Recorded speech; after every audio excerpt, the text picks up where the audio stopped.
Good morning, it's the 15th of August. It's a Saturday and we're into part of Psalm 119, verses 65 to 80 to be precise. And it seems to me to be talking mainly about discipline. Oh, how we love discipline, don't we? We just love it. As growing up as children, love it. In the workplace, how we love being told we've got this wrong. I once, in the workplace, thought the dumpy level looked a bit dirty. So I thought I had a few moments to spare, I would clean it. And so I took it apart and polished it, and it looked wonderful. Ignorance is bliss.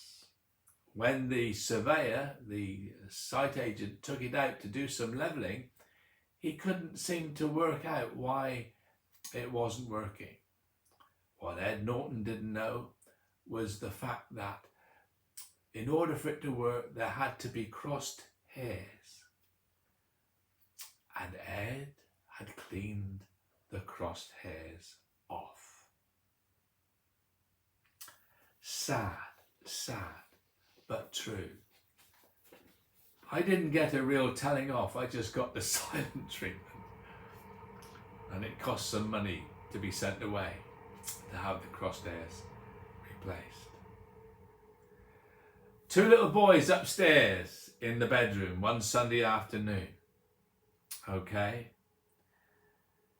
They're called Les and John. I knew them.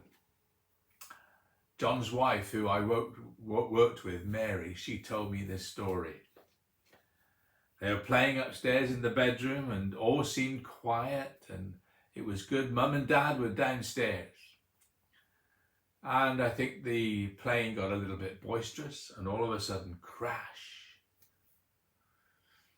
Now, John and Leslie's mum and dad had acquired many lovely items, good quality china items. It was obviously that the crash indicated breakage. And so John's father was on his way upstairs. You can imagine what they were thinking. You can imagine what he was thinking, the father. He got up the stairs, got to the door of the bedroom and heard John say to Les, "We didn't do it, did us, Les?" How many times have we experienced that sort of desperation? I have to admit that I was a naughty boy as a child. Some of you may say that you're a bit of a naughty boy still. For instance, cutting a girl's hair at school, in primary school. Older, drinking, underage. Talking in class, could you believe it?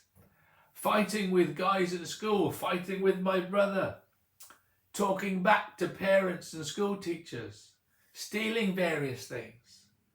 On and on and on. So what was the discipline for all these misdemeanors? Loss of privileges, a slap, the slipper, the cane, being banned from various possibilities, the wrath of teachers and parents and authorities and whosoever. Proverbs 13:18 says this, "Whoever disregards discipline comes to poverty and shame, but whoever heeds correction is honoured." I can't ever remember disregarding discipline. I can't remember that at all. Proverbs 10:17 says, "Whoever heeds discipline shows the way to life, but whoever ignores correction leads others astray." I can't remember ever getting the opportunity to ignore discipline. Hebrews says in chapter 12, verses 4 to 11, in your struggle against sin, you have not yet resisted to the point of shedding your blood. And have you completely forgotten this word of encouragement that addresses you as a father addresses his son? It says, my son, do not make light of the Lord's discipline, and do not lose heart when he rebukes you, because the Lord disciplines the ones he loves, and he chastens everyone he accepts as his son. Endure hardship as discipline. God is treating you as his children. For what children are not disciplined by their fathers? I know. If you are not disciplined, and everyone undergoes discipline, then you are not legitimate, not true sons and daughters at all. Moreover, we have all had human fathers who disciplined us and we respected them for it. I never understood the phrase, this is hurting me more than it's hurting you. But I certainly understood the phrase, I will come down on you, Ed, like a ton of bricks.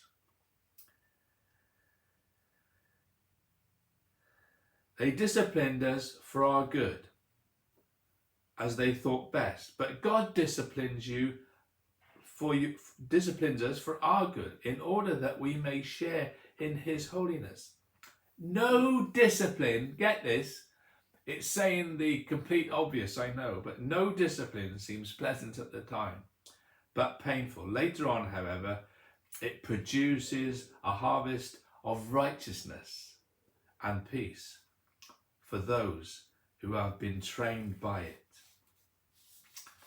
You know, the worst thing of all is doing something that you know the Lord does not approve of. And we need to be brought back in line. That's discipline. How did Peter feel when Jesus looked at him after he denied him 3 times? We read that he went out and wept bitterly.